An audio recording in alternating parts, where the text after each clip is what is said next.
Alors bonjour à toutes et à tous. J'espère que vous passez un bon moment au cours de cet événement. Je vous propose qu'on démarre la session Freelance Docteur tout de suite. Marjorie, par contre, je ne te vois pas. J'espère que tu es bien connectée. Alors, je suis Sophia Wesliati, conseillère entreprise à la Chambre de commerce et d'industrie Nice-Côte d'Azur. Et je suis accompagnée aujourd'hui de Marjorie Bourse, qui va également intervenir pendant la présentation. Bonjour. Alors, aujourd'hui, je vous propose qu'on démarre immédiatement avec cette session Freelance Docteur d'1 heure. Marjorie et moi allons répondre à cette question qui vous concerne tous, les indépendants, c'est comment maintenir l'activité face aux difficultés et relancer l'entreprise. Je vous propose qu'on commence tout de suite. Alors, d'abord, on va faire le point sur la situation des indépendants dans le 06. Il y a différents constats que nous avons réalisés grâce à une enquête que l'on mène auprès de 500 entreprises du département depuis plusieurs mois. Le constat est le suivant, c'est que 70% des entreprises qui manifestent un besoin de soutien sont des entreprises qui n'ont aucun salarié, c'est-à-dire que ce sont une majorité d'indépendants et de freelance. Les besoins qui ont été exprimés portent majoritairement sur le financement et l'accès à de nouveaux marchés. Près des 2/3 connaissent une baisse de chiffre d'affaires sur la période, pendant la crise sanitaire, mais c'est surtout leur trésorerie qui est la plus impactée. Et enfin, ce qui nous importe également beaucoup en tant que CCI, c'est que 71% d'entre eux manifestent aujourd'hui des difficultés ou une baisse de morale sur le plan psychologique. Voilà. Donc, ça nous oblige, nous, en tant que CCI, à d'abord, effectivement, mieux cerner la situation des entreprises et des indépendants et notre volonté d'agir à vos côtés. On a développé 2 axes sur lesquels il nous est important d'intervenir. C'est sur le maintien de l'activité des entreprises face aux difficultés. Et le deuxième volet qui présente une grande importance pour nous, c'est d'aider les entreprises à faire redécoller, pérenniser leur activité. Je vous propose qu'on démarre tout de suite avec l'axe 1, qui est de vous apporter des conseils et des informations sur le maintien de l'activité face aux difficultés. Je te laisse la parole, Marjorie. Merci, Sophia. Donc oui, effectivement, la CCI a mis en place un dispositif qui permet d'accompagner les entreprises lorsqu'elles rencontrent des difficultés. Donc en gros, on est sur 3 axes. Le premier axe, c'est effectivement la prévention des difficultés. Bon, c'est plus ce qu'on va voir là aujourd'hui. On a également une activité sur le traitement des difficultés, c'est-à-dire qu'une fois que les difficultés sont là, comment on vous accompagne pour passer ce cap-là, et sur le rebond.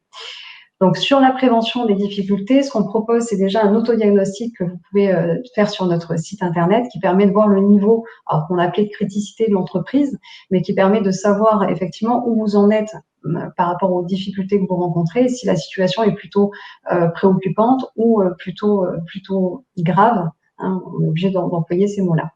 Donc nous, ce qu'on préconise, c'est déjà dans un premier temps de mettre en place un plan de trésorerie, puisque si vous avez pu bénéficier des différentes aides mises en place pendant cette période de confinement et post-confinement, c'est de pouvoir vérifier l'impact que ça va avoir sur votre trésorerie. Et c'est le premier outil de pilotage de l'entreprise qu'on peut avoir et qui se fait assez facilement. Donc un plan de trésorerie qui permet effectivement d'anticiper certaines dépenses et rentrées d'argent et de pouvoir voir où en est effectivement réellement votre solde bancaire et de vérifier si on doit mettre en place des actions. Les différentes actions qui sont facilement mises en place et qu'on peut solliciter assez rapidement, c'est avec les organismes sociaux et fiscaux. Au-delà de la crise Covid, ce sont des organismes qui proposent des échelonnements. Donc, on peut facilement, avec un plan de trésorerie, faire des demandes d'échelonnement pour passer ce cap-là et vérifier avec eux la possibilité d'étaler sur 3 à 6 mois. On n'est pas sur l'exonération, ça sera uniquement un plan d'échelonnement.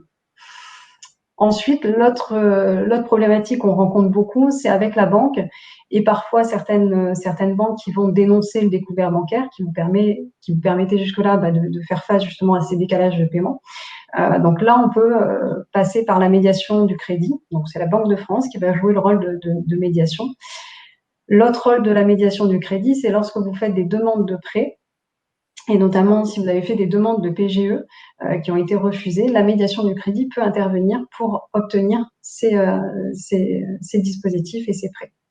Voilà, donc vraiment, on a un accompagnement qui permet au cas par cas et en faisant dans un premier temps l'autodiagnostic et ensuite un rendez-vous individuel, de vraiment pouvoir agir en amont et vraiment avant de rencontrer des difficultés, même si vous avez des difficultés, on a quand même des mesures qui sont facilement mises en place, qu'on peut solliciter pour passer ce cap-là. Voilà pour ma partie. Sophia, je te donne la main. N'hésitez pas. Oui, merci Marjorie. N'hésitez pas à poser vos questions dans le chat. On va les traiter tout à l'heure. C'est ce que j'ai manqué de vous dire au début. Vous n'hésitez pas à interagir avec nous dans l'heure qui suit. Alors, sur le deuxième volet qui est comment agir pour relancer et pérenniser votre entreprise, il y a différents axes. Les principaux leviers sur lesquels on peut agir, c'est votre offre, le niveau des ventes et l'activité. Si on devait résumer, c'est là-dessus qu'on peut agir. On peut effectivement, pour améliorer la situation, intégrer par exemple les nouvelles attentes des clients dans votre offre. Il y a peut-être aujourd'hui un besoin d'améliorer l'adéquation entre votre offre et la demande, c'est-à-dire votre clientèle. Par exemple, dans les nouvelles attentes clients, il y a, et on l'a vu notamment pendant la période précédente, des nouveaux comportements d'achat qui sont plutôt orientés sur le digital, qui font que la clientèle aujourd'hui va davantage acheter sur ces canaux-là, que aujourd'hui peut-être vous n'exploitez pas du tout. Donc, dans votre offre, il y a peut-être cet élément-là à renforcer, améliorer, d'être plus présent sur le web et le digital. Il y a également la notion, par exemple, de flexibilité, d'apporter davantage de flexibilité, des nouveaux éléments dans votre offre qui répondent beaucoup mieux aux attentes de vos clients. Il y a aussi ce besoin de relocalisation, ce besoin de local qu'on a vu, qui est un critère déterminant dans l'achat des clients et qu'il est important peut-être d'intégrer dans votre offre. Et à la notion aussi des responsabilités sociales et sociétales sur laquelle vous pouvez peut-être vous intégrer dans votre offre et sur lequel vous pourriez peut-être vous différencier des concurrents. Voilà.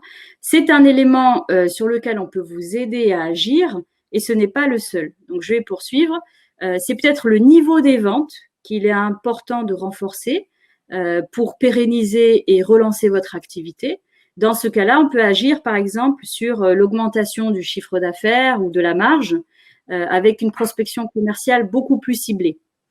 Effectivement, l'année est peut-être un peu plus difficile pour les uns par rapport à d'autres et on a intérêt à focaliser pour améliorer le chiffre d'affaires sur une cible bien précise qui, elle, va vous permettre d'atteindre plus facilement vos objectifs commerciaux et de chiffre d'affaires. Donc, il y en a pour qui ce sera important de cibler le marché actuel et de bien définir précisément quels sont les prospects et les cibles que vous devez prospecter. Il y en a pour qui l'enjeu est de l'ordre de la diversification. On l'a vu notamment grâce à l'enquête, beaucoup d'entreprises aujourd'hui cherchent à accéder à des nouveaux marchés, c'est-à-dire qu'elles ont un marché historique qui est particulièrement impacté par exemple, sur ses propres marchés. Et dans ces cas-là, il y a un intérêt pour vous à diversifier vos marchés et à développer des nouvelles clientèles. La prospection, elle peut également porter sur l'intégration des bons canaux de vente, c'est-à-dire mieux cibler les canaux par lesquels vos clients achètent et qui jusqu'ici peut-être n'étaient pas suffisamment travaillés. Parce que peut-être vous jusqu'ici, c'était grâce à la prescription, au bouche à oreille, que vous arriviez à glaner des opportunités d'affaires. Peut-être qu'aujourd'hui, vous avez un effort à faire sur l'identification des bons canaux de vente et surtout un effort commercial sur ces canaux-là, plutôt que des efforts diffus sur un ensemble de canaux. Voilà au niveau commercial, pardon. J'ai avancé trop vite. Autre point important, c'est ne manquer aucune opportunité. Le dispositif de veille, je pense que sûrement bon nombre d'entre vous font de la veille. On fait peut-être de la veille relationnelle, on fait de la veille sur nos marchés qui nous vient par différents moyens. Et effectivement, on pourrait agir sur l'automatisation et le renforcement d'un dispositif de veille qui vous aiderait à glaner des nouvelles opportunités commerciales, qui vous aiderait également à mieux percevoir de façon automatique les changements qui peuvent avoir lieu dans votre environnement. Par exemple, un concurrent qui modifie son offre, par exemple, un concurrent qui va sur des nouveaux marchés. Aussi, ça pourrait être des changements de l'ordre de la réglementation, des nouveautés réglementaires qu'il faudrait intégrer. Autre point important qui vous aiderait à relancer votre entreprise, c'est le financement. Le financement, c'est un moyen qui vous aiderait peut-être à passer le cap ou au contraire à réaliser des investissements pour votre activité, pour améliorer votre offre ou pour améliorer aussi le niveau des ventes. Donc, il y a peut-être effectivement dans le financement des solutions qui vous aideraient à passer un cap. Je finis avec la trésorerie, qui est un axe aussi sur lequel vous pouvez agir. Marjorie, avec moi, elle est beaucoup plus à même d'en parler. Mais si je ne me trompe pas, Marjorie, je parle sous ton contrôle, quand on gère bien sa trésorerie, on peut anticiper des risques. Donc, il faut veiller à maîtriser la rentabilité financière de son entreprise. Mais on peut aussi, si on gère bien sa trésorerie, agir et anticiper sur des points de blocage potentiels. C'est par exemple peut-être travailler sur le recouvrement des créances clients, ça peut être négocier les futurs paiements auprès de ses fournisseurs pour passer un petit cap difficile, mais c'est aussi pouvoir anticiper le remboursement des prêts. Est-ce que tu veux ajouter quelque chose à ce sujet? Oui, merci Sophia. C'est vrai que le plan de trésorerie, c'est, comme je l'ai dit tout à l'heure, vraiment l'outil indispensable pour suivre l'activité de l'entreprise. Il va vous permettre d'avoir une partie en prévisionnel et de l'ajuster au fur et à mesure, donc au mois le mois, au minimum, et de pouvoir effectivement anticiper. Si vous avez perdu un marché, si vous avez perdu un contrat et que vous avez des charges qui vont arriver, ça vous permet quand même de pouvoir négocier un étalement ou effectivement essayer de passer par un système d'affacturage, par exemple, pour faire rentrer plus rapidement l'argent dans l'entreprise et de pouvoir gérer ça au mieux. Sans plan de trésorerie, c'est compliqué de pouvoir anticiper sur ces points de blocage. Merci Marjorie. Alors, sur ce point-là, vous avez compris qu'on peut agir sur différents leviers. Ce sont des leviers sur lesquels vous pouvez agir seul, mais sur lesquels vous pouvez aussi vous faire aider. Et je vous propose tout de suite de voir comment. Nous proposons à la Chambre de commerce et d'industrie, Marjorie et moi, deux dispositifs d'accompagnement. Pour les entreprises en difficulté, peut-être que Marjorie, tu veux parler de l'accompagnement rapidement que tu proposes. Oui, mais c'est un petit peu ce que j'ai dit tout à l'heure. Donc, c'est effectivement les rendez-vous individuels qu'on propose. Vous pouvez passer par l'autodiagnostic. Ça nous permet, nous, déjà de voir un petit peu où en est votre entreprise. Et ensuite, c'est vraiment du rendez-vous individuel. Et on va pouvoir également, avec les rendez-vous, passer par des associations avec lesquelles on travaille.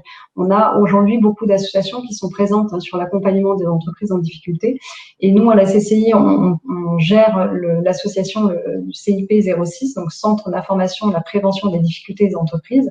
Cette association permet aux chefs d'entreprise de pouvoir faire un rendez-vous avec avocats, experts comptables, anciens juges du tribunal de commerce et les chambres consulaires pour faire le point sur la situation et pouvoir bien orienter sur quel dispositif je peux mettre en place et surtout en fonction de l'urgence de pouvoir réagir assez vite.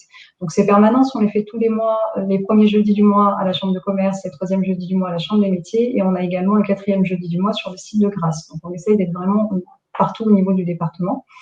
On travaille également avec les associations GPA 06, les associations Entraide et 60 000 rebonds. Alors 60 000 rebonds, on sera plutôt sur des chefs d'entreprise qui ont subi malheureusement une liquidation et qui ont besoin d'aide pour être accompagnés, enfin de pouvoir rebondir soit en activité salariée, soit en activité de repartir sur une activité entreprise. Voilà un petit peu ce qu'on propose. On a également une offre justement pour travailler avec vous sur le plan de trésorerie et vous aider à créer effectivement ce document et mettre en place les outils de pilotage nécessaires à l'entreprise pour toujours anticiper. Plus vous êtes dans l'anticipation, mieux ce sera et on pourra agir vraiment au plus tôt et sur des critères moins contraignants si on est sur l'anticipation. Merci Marjorie. Je finis avec le dispositif d'aide à la relance. Nous, on vous propose effectivement avec Marjorie, elle vient de vous en parler un petit peu. Le dispositif de relance, il est à la carte, c'est-à-dire que sur l'ensemble des leviers dont on a parlé à l'instant, vous pouvez solliciter un accompagnement. Il est finançable pour vous aider à faire redécoller votre entreprise et la pérenniser dans le temps, sans pour autant alourdir vos charges. Donc, n'hésitez pas à nous solliciter, Marjorie ou moi, vous avez nos coordonnées, même après l'événement, pour nous poser des questions sur ces dispositifs-là ou sur l'ensemble des services dont on vous a parlé aujourd'hui. Je vous propose, déjà, je vous remercie pour les participants qui ont assisté à la session. Je vous propose qu'on passe aux questions s'il y en a dans le chat.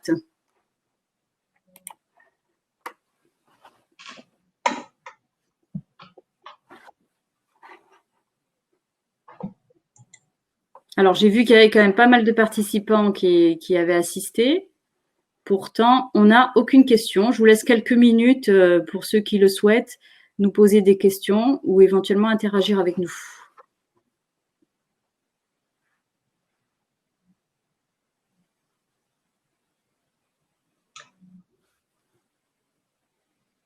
Alors, François Brière, vous sollicitez un rendez-vous. Oui, vous pouvez nous solliciter soit par téléphone, soit par email pour prendre rendez-vous.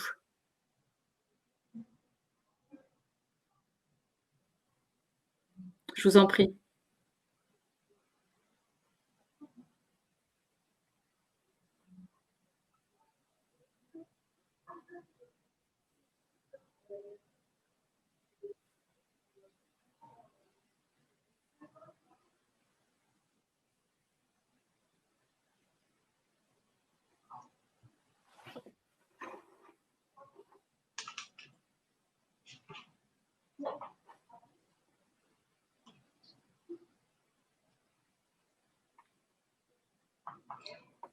S'il n'y a pas de questions, j'en profite juste pour vous dire qu'on a lancé également le guide La prévention des difficultés des entreprises que vous pouvez retrouver sur notre site internet avec toutes les informations, notamment sur le plan de trésorerie et les outils de pilotage. Voilà, qui sont les petits, les premiers renseignements pour comment monter et mettre en place ces outils-là dans l'entreprise, plus les dispositifs dont je vous ai parlé et les coordonnées des différentes associations qui sont présentes sur le 06.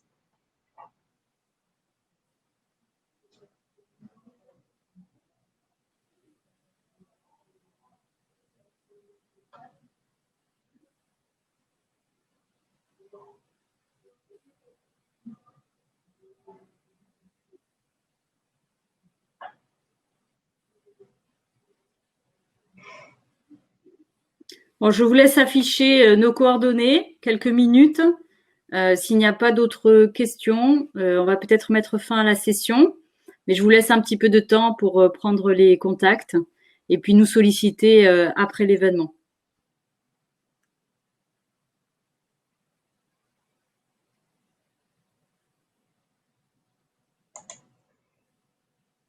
Tu veux répondre, Marjorie, à François Brière? Oui. Alors, effectivement, votre banque peut vous envoyer un courrier pour vous indiquer qu'elle souhaite fermer votre compte.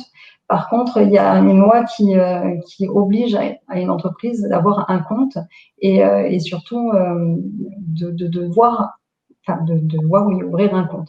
Donc, à ce moment-là, si vous avez ce type de courrier de la part de votre banque, il faut contacter la Banque de France qui va faire jouer ce qu'on appelle le droit au compte et qui va vous trouver un établissement bancaire pour réouvrir un compte bancaire pour votre entreprise.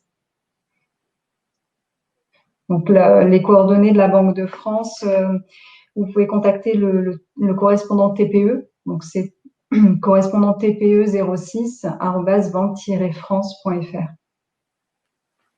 Est-ce que tu veux les éléments peut-être? Tu peux juste me répéter, je peux l'écrire si tu veux. Oui. Alors, c'est correspondant TPE 06. Je vérifie. Et c'est banque-france.fr. Banque-france.fr. Ah.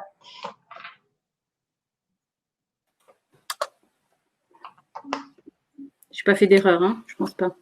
Non, c'est bon. Et oui, j'ai aussi une autre adresse, tu peux la noter, ou je le note moi. Vas-y.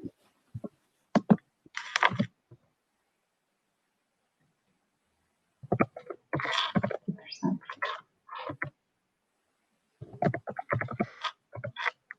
Alors, Adeline, je vois que vous avez posé une question. C'est encore une question pour Marjorie. Je te laisse répondre, Marjorie. Je la lis.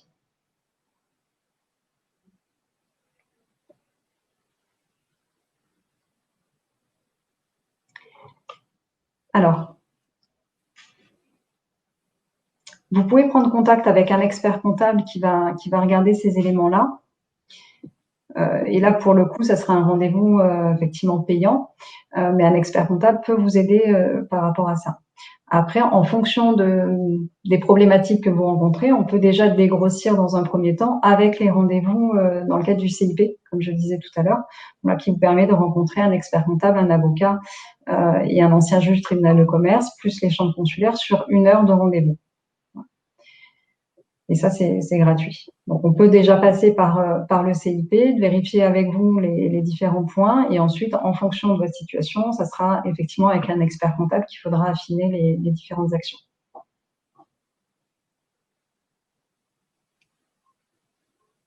Adeline, est-ce que cette réponse vous convient ou est-ce que vous avez d'autres questions?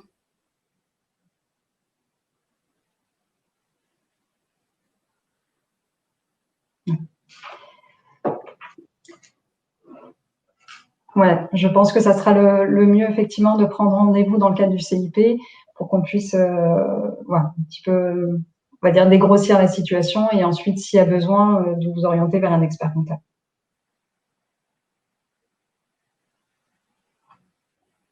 Pour prendre rendez-vous avec le CIP, je le précise, c'est directement sur mon adresse mail. Je prends contact avec vous et on trouve un créneau disponible.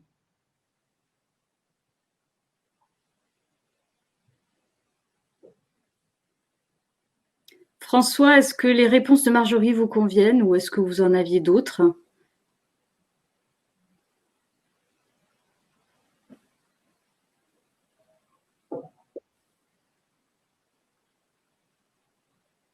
Parfait.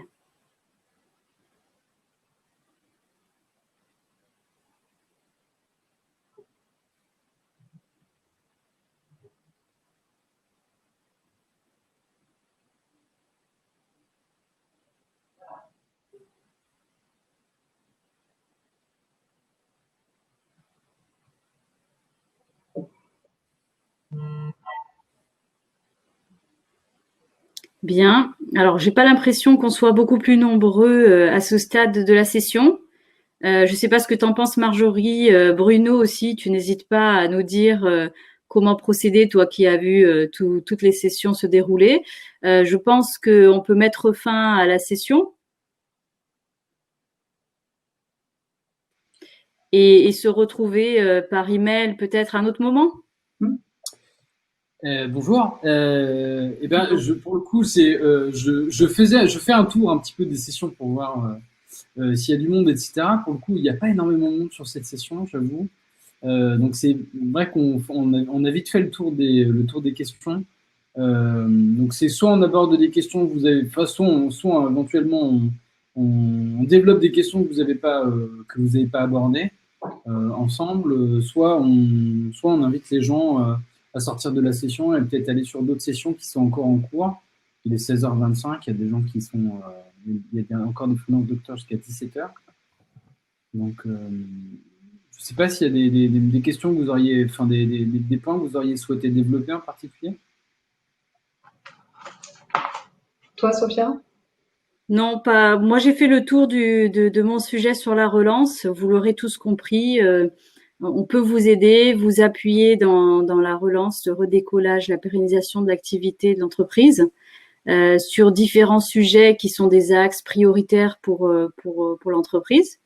Je pense que j'ai été assez claire sur ce point-là. Je n'ai pas spécialement de points précis à développer. En termes de chiffres, je ne sais pas si vous avez abordé la question, mais vous avez commencé à accompagner les entreprises dans la gestion de crise au moment du confinement, après le confinement, cet été. Vous avez vu une montée en charge avant le confinement, après le confinement. Comment ça s'est passé de votre côté? Alors, on a accompagné les entreprises tout de suite, dès que les annonces ont été faites. On a mis très rapidement en place un guichet unique et une cellule d'écoute pour les chefs d'entreprise.